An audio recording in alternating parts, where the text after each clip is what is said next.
afternoon. Ready to get started? Yeah, sure. Okay. My name is Glenn Ivey. I'm Congressman who represents the 4th Congressional District in Maryland. I want to thank you all for coming out today for this press conference. We've got some other members who wanted to attend, and they may still try and make it, but they're on the Judiciary Committee, and there's a hearing that's ongoing right now. So they may not be able to make it, but they're going to try. But we thought we should get started, and wanted to move forward from there. And maybe when we get to the Q&A, if they arrive, we'll give them a chance to speak then. Thank you for coming. We just sent a letter over to the Senate Judiciary Committee, Chairman Grassley and Ranking Member Durbin, asking them and the other committee members to vote against Mr. Patel for FBI Director. In my view, he is probably the most unqualified candidate for the FBI directorship that I've ever seen. And, you know, there's reasons are legion. We're going to go through some of those today.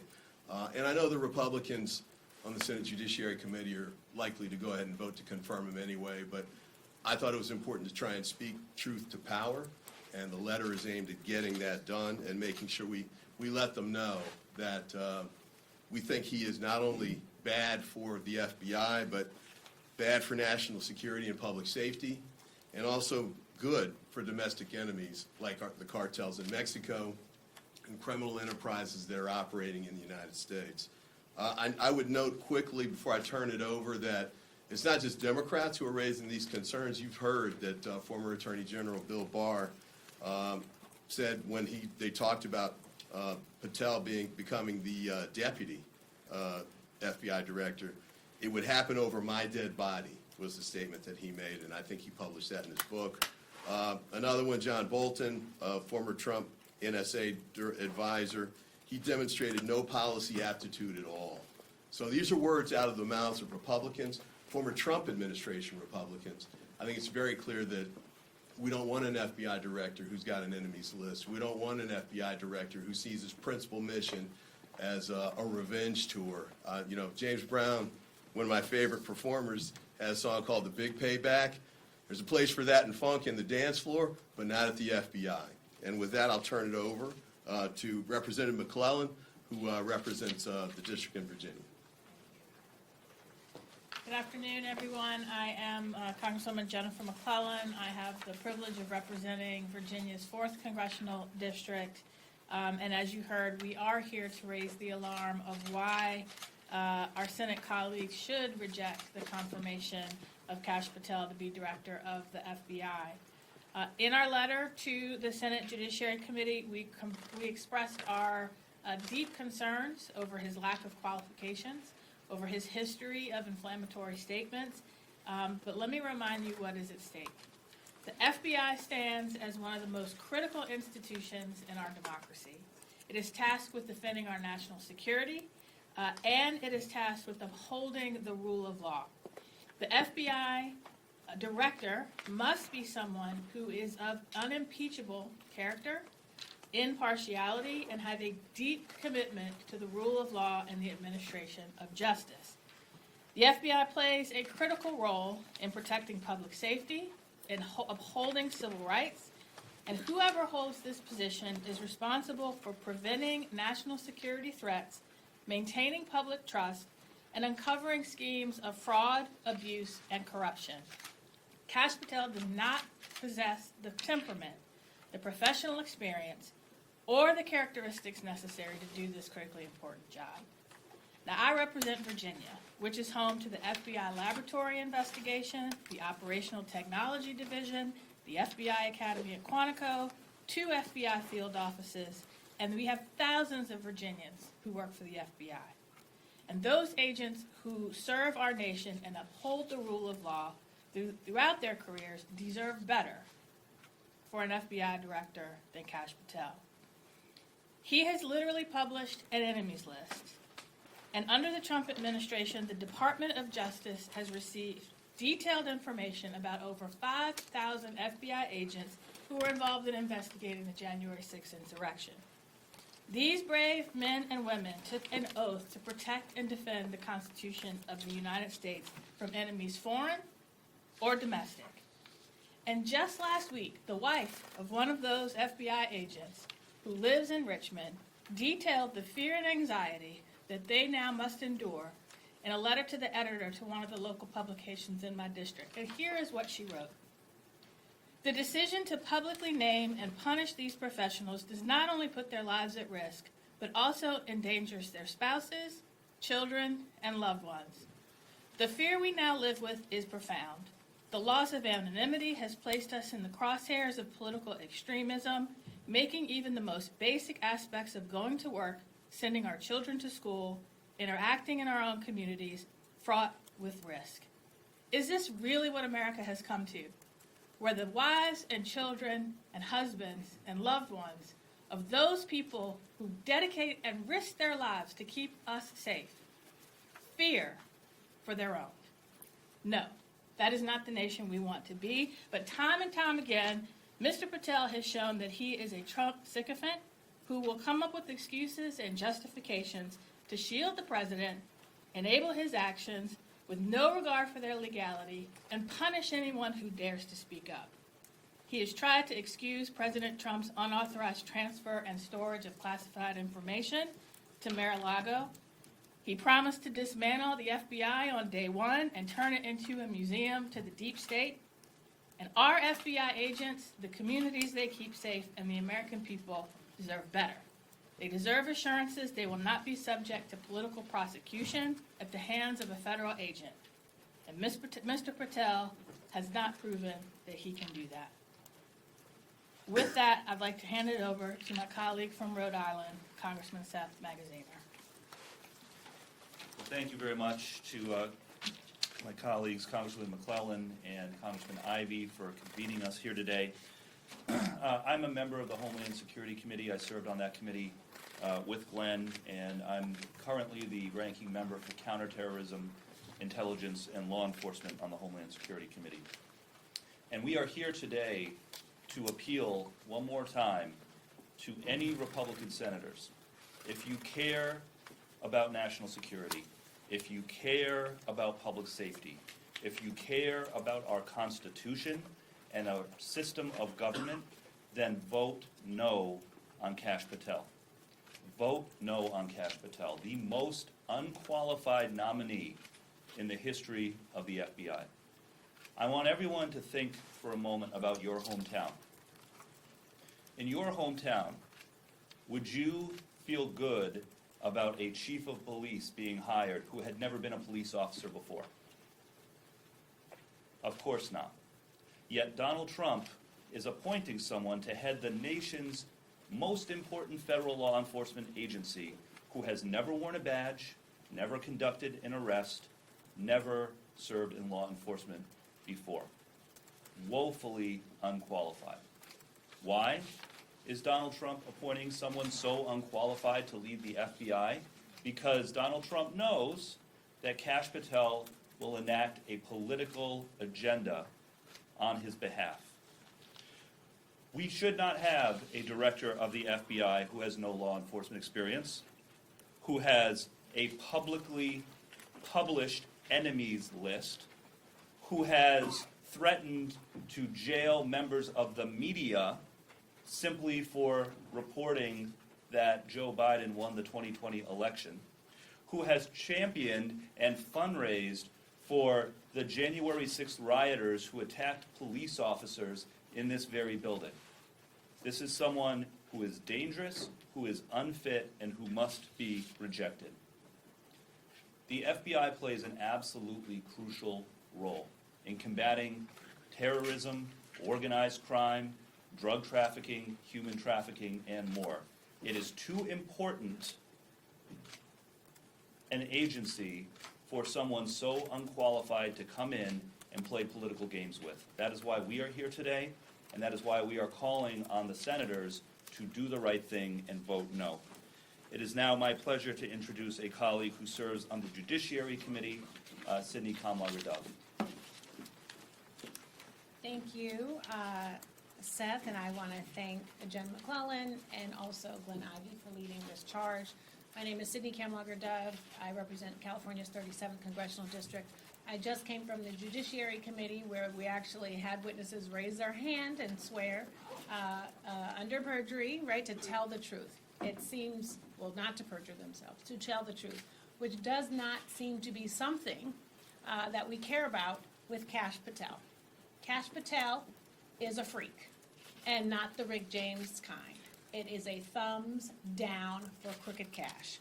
This is a guy who openly attacked the FBI and compromised its relationship with the intelligence community, and now he could be running the damn thing? That is just plain stupid. The baseline qualification for any leadership position should be respecting the organization and its employees. I mean, that is a very low bar.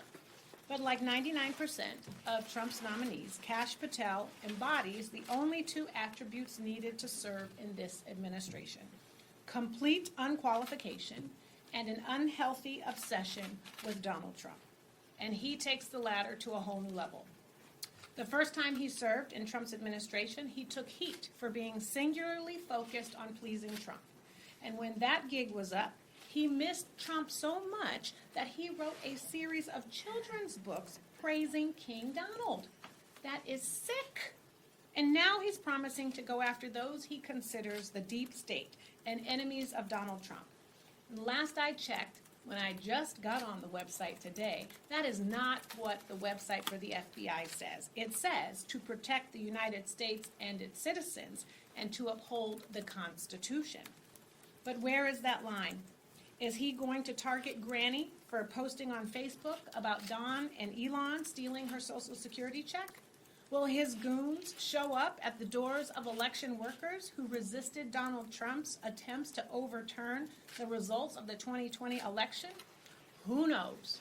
We don't even have the answers for those questions. Americans should not have to worry about their FBI director being more focused on hunting down Trump's foes than terrorists. And Kash Patel is so dangerous that even Republicans warned he was bad news, until Donald Trump told them to shut up and get in line. So my question is this: why are Republicans okay with Crooked Cash lying under oath and committing perjury? And why are Republicans okay with turning up the Constitution?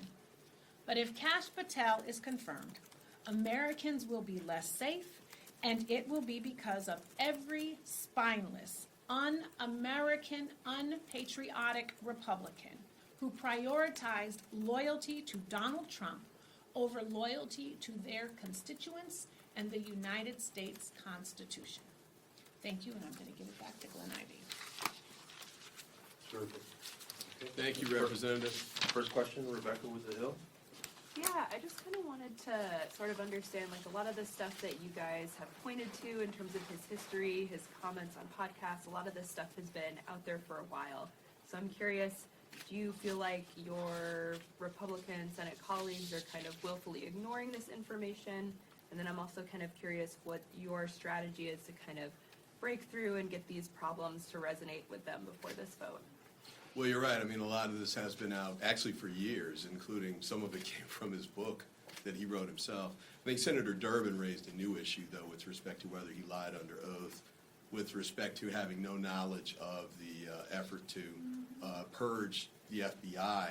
I think he testified he didn't know anything about it in several variations of that. But it sounds like there's a whistleblower who's saying he does.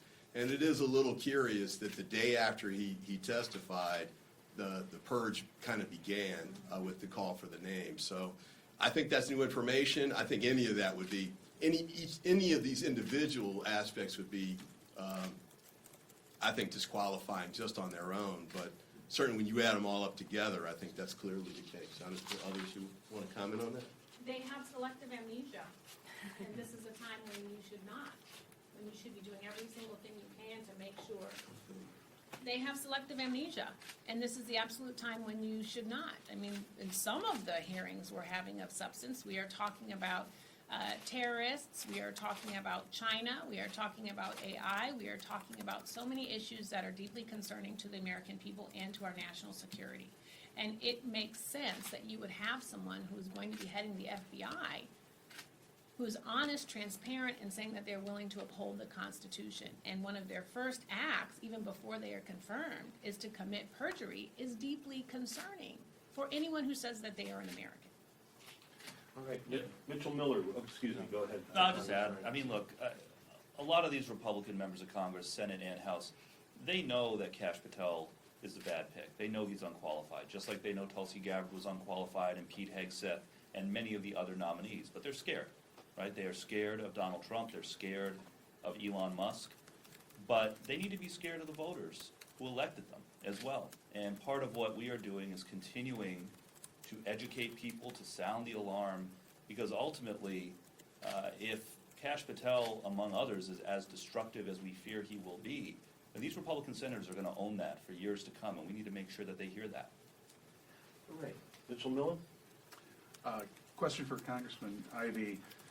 As was just alluded to, Kash Patel has said that he wanted to facetiously or not create a museum to the deep state with the FBI headquarters. As you're well aware, plans are being made for new FBI headquarters in Maryland. Do you have concerns that his confirmation as director, if that happens, will in some ways either endanger or undermine plans moving forward for that? Also, there's been talk about what DOGE might do with the GSA, and that may be a secondary issue as well. Well, and I've got a colleague from Virginia here too who may want to comment as well, so I'll give her the chance. But my initial take on that is that it's really the GSA role to make a decision about site selection, not really the FBI.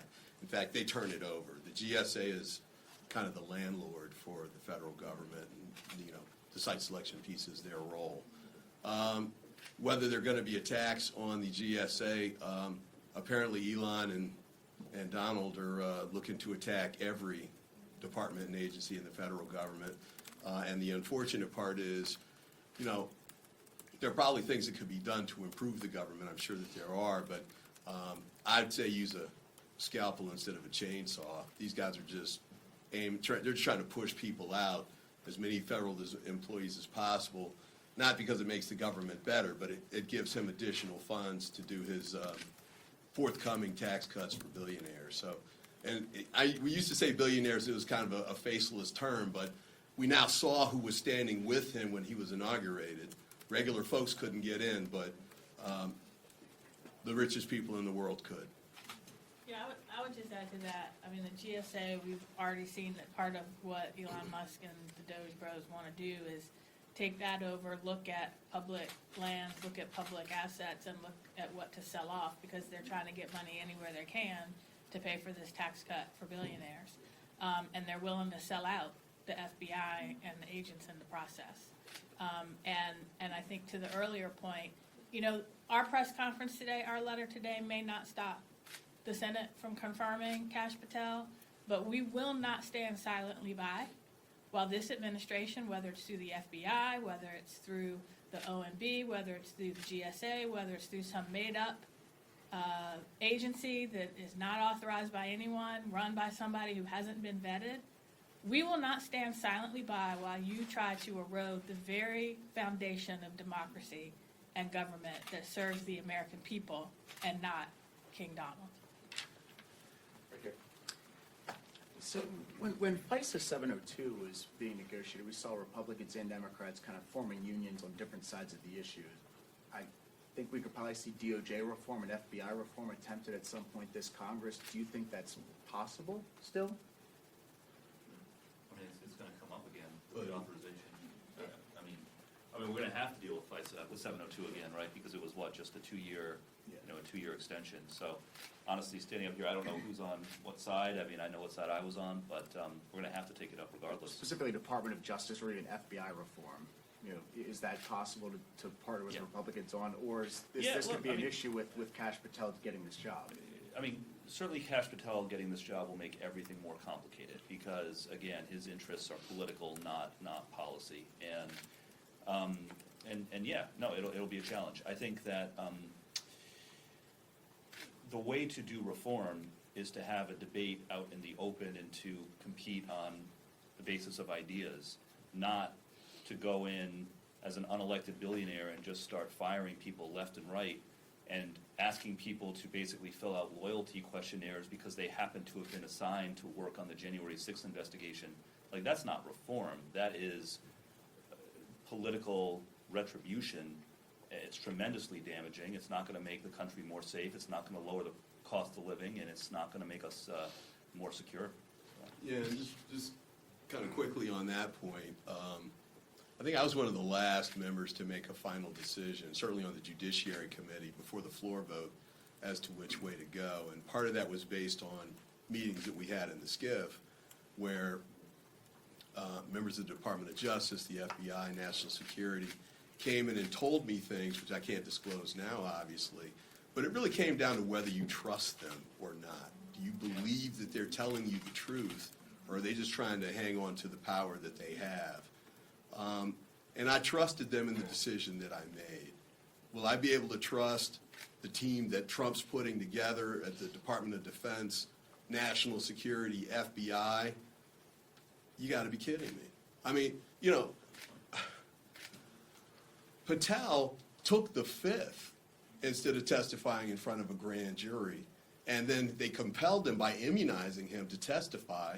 And then when they asked him about it at the Senate confirmation hearing, he refused to explain what he said, even though the rule that governs grand jury secrecy explicitly says that the witness can tell people what he said in the grand jury. He refused to state it. How can you trust somebody like that? I mean, it's just incredible to me. But that's where they are. Okay. Can you identify what? Nathan organization? Worcester, Epic Times. I'm wondering, once assuming he is confirmed, do you think that in the House you'll be able to launch an investigation, even something up to, given the example of the resolution to impeach Christopher Wray as FBI director, an impeachment? Do you mean you think Democrats can push that?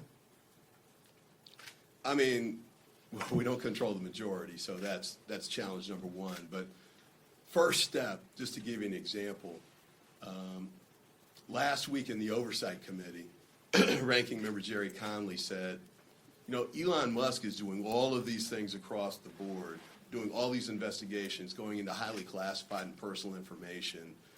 He's never had a confirmation hearing. He's never given a press conference. DOJ doesn't even have a website that gives any information about it. Why don't we get a subpoena, Mr. Chairman, and have him come and testify and explain what he's doing?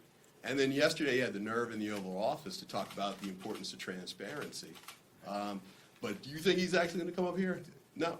And of course, Comer's not going to issue a subpoena to make him come. So impeachment, if we could just get to transparency, disclosure, and accountability, that would be a big step in the right direction. But the Republicans in the House and the Senate aren't even for that, apparently. Did anyone else want to address that question? What's your name? And Yeah, outlet? Torian Small with CBS News. To your point about the ability of what your party can and can't do, there's reporting out that suggests that grassroots allies are a bit frustrated with Democrats for not being able to combat the Trump administration more, especially as it relates to Patel. Senate Democrats, especially in that committee, have laid out this case against Patel in great detail, including Senator Durbin just recently sending a letter to investigate Patel to the Inspector General's office over the DOJ. What's your response to that, to these grassroots allies potentially growing more and more frustrated that you guys aren't doing more? Well, I agree. The only thing I would tweak on that is reach out to the Republicans, because they're the ones that are actually controlling what happens in the Senate, certainly with the confirmation votes. Most of these have been party line votes, that have been remotely controversial. And we just did a town hall meeting last night. I was doing it with Joyce Beatty in Ohio. And people were calling in saying, what can we do to help? And one of the things we said was, you've got 2 Republican senators in Ohio. Give them a call. Let them know how you feel about what's going on and the need to, in this instance, vote against someone who's going to make the United States less safe, vote against someone who is a green light to our enemies overseas to try and take steps against us, vote against someone who doesn't really know how to take on the traffickers and the cartels, and vote against someone whose primary mission isn't to keep the country safe, but to launch a retribution tour against Donald Trump's perceived enemies. We need to keep fighting. We need to make sure we do more here in the Congress to keep it going. The courts have been great. I think there are 55 cases roughly, and I believe there's at least 8 injunctions. I don't think any injunctions have been denied anywhere in the United States, so we need to keep building on that. And then the public pushes that we've made, the rallies and the things, this is not so much just on this nomination, but on the attack on government workers has been gaining some ground too. Yeah, and I would add on that if there's one thing in life that is certain other than death, it's math. And 218 is always greater than 215. And we need 3 House Republicans to do the right thing for the American people on this and any other issue on the House side. And we need Republicans in the Senate side to put the American people over politics and do the right thing. And so we are using the tools that the Constitution gives members of Congress in the minority party the ability to use. Those are not the only 2 tools that we as Americans have. And grassroots activists have an important role to play making their voice heard, especially putting pressure on Republicans. Hey, why don't you be one of the 3 in the House or one of the ones we need in the Senate to do the right thing? Because right now, Republicans feel the pressure if they buck Donald Trump when he's wrong. They fear repercussions. They need to also fear repercussions at the ballot box if they don't do what the American people want them to do. And this is an all-hands-on-deck moment. We cannot, as members of Congress, do this alone. We need grassroots activists. We need our attorney generals in the states who have been suing. We need affiliate organizations who are suing in the courts. This is an all-hands-on-deck moment to save American democracy and to save the services and programs that the American people expect government to provide to them, whether it is keeping them safe through the FBI or whether it is to ensure they can get health care and that if they're on Medicaid, they'll be able to get it. You cannot count on 215 to overcome 218 without those 3. We have time for 1 or 2 more questions over there. Can you identify yourself and your organization, please? I'm Kristen Escal with News Nation.